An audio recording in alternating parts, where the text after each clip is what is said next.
Hey, GutFoxx here.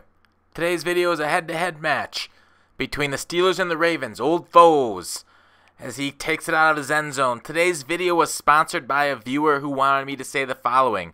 How can a clam cram in a clean cream can while walking a lamb who swam with that clam? Oh, shabam! And that must be some sort of code for the drug dealer. I'm not so sure. This next pass goes to their halfback, and if you see somebody pass to their halfback early in the game like that, in the first few plays, start manning that halfback up, because they're going to go there frequently if you don't. And when you do man it up, like this play, Night Train Lane should have had a pick six. So keep doing that. You take away their first, second option, and then Golden Ticket Kelvin Johnson can convert a pass over the middle for not a pick six, but still an amazing play where your offensive line can open a hole for Ultimate Legend Barry Sanders. And I'm sorry that I am not showing you any Bo Jackson boss footage again. This is an older cut video. It didn't cut the right one for you. And unfortunately, tomorrow's video also doesn't have boss Bo Jackson gameplay. Look for that early next week, and the review to come out on Wednesday of that card. And how do I know tomorrow's video is going to be a good one? Let's just say I'm psychic. Or maybe I just recorded it about 15 minutes ago. And he goes deep, but Mr. Kelvin Johnson, with those sick hands of the Golden Ticket, those best hands of any free safety, if you remember from my review of him last Wednesday, basically can suction the ball out of people's hands. And Mr. Kellen Winslow gets a very nice catch and run for me.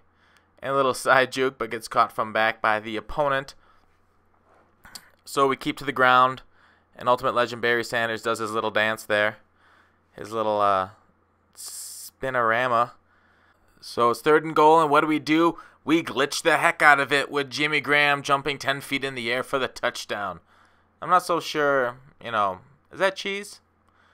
I'm up 14-0. Or at this point, mutt doesn't matter. As long as you're not playing. I mean, that is kind of cheap. No defensive back can defend that. But yeah, he goes deep on Woodson. I get the animation, which is nice. You don't often see that, get the animation. Then he dances in the end zone. So I don't feel bad about doing this. So I blocked his kick on the perfect timing. Unfortunate for him. But he kicks it deep to me. So it's 14-6, 3:17 left in the first half. And Ultimate Legend Barry Sanders just eludes tackles and breaks them like a, unfortunate paraphiliac. No, that's not a word. Melvin Gordon walking down the sidelines. What was I trying to say?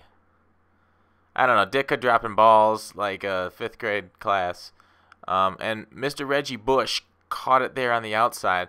Yeah, so I've picked up a lot of receiving backs and gotten rid of J.J. Watt. He's in my binder now, but I picked up a lot of receiving backs now for my run and shoot playbook, and unfortunately, I have played a few games with it, and Boss Bo Jackson isn't, his skills aren't very well shown in the run and shoot, because oftentimes they just have the halfback blocking in it, and there aren't many runs.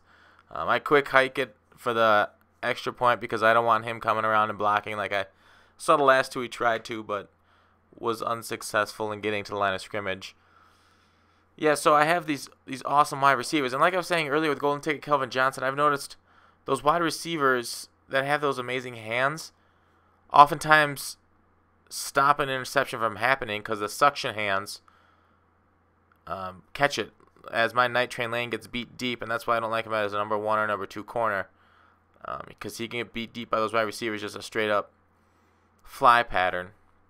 As his quarterback shakes off the first tackle, but isn't able to get the ball away as the second sack comes through, and there my outside linebackers meet at the quarterback, and now he chases down, but that's the end of the first half, so it's no advantage to me. He's kicking off, so I get the ball up 21-6.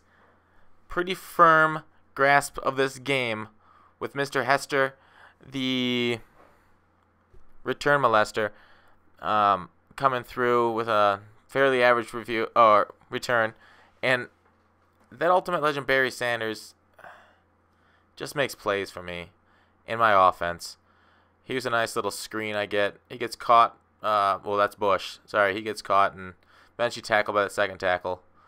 I'm able to go back to Bush for the first down on 3rd and 7, which is a nice little run. And Melvin Gordon here did a little back juke for the heck of it. I think at this point I'm experimenting. Jamal Charles, the 91 overall, Spinorama, because just for the heck of it. Yeah, Barry Sanders. As you can see, my wide receivers are blocking their corners to the ground, and we score a nice little dive touchdown. So we're up 28-6. Pretty competitive game for you guys. Yeah, so in this run and shoot, I got 4 receivers on the field basically at all times. And I'm playing with Antonio Brown. I don't think I've had another guy spin as well as Antonio Brown this year. I should look up his spin rating before I said that, but I've never seen a sharper spin than what he has. He's amazing rack guy, or yards after reception. So yeah, I got a bunch of tall guys, and then him that I picked up for the run and shoot. And I couldn't be happier with that. So as we lay in the boom there, trying to get some turnovers to end this game, hoping he quits soon, I finally get it. Sammy Baugh, who I also reviewed with Kelvin Johnson, gets that fumble. Ultimate Legend, Barry Sanders gets tackled in the backfield, and no back's going to really stop that. So Jamal Charles gets out on the edge, tries to spin, but he doesn't really spin as tight as some other guys that fools players. So it looks like they're running man-to-man, and Jimmy Graham can't catch it. That's position hero Russell Wilson. Oh, this must have been from quite a while ago. This footage is cut from. If I still have Russell Wilson on the field.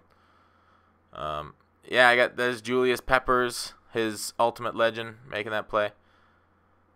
I'm a big fan of having an amazing defense. More than an amazing offense.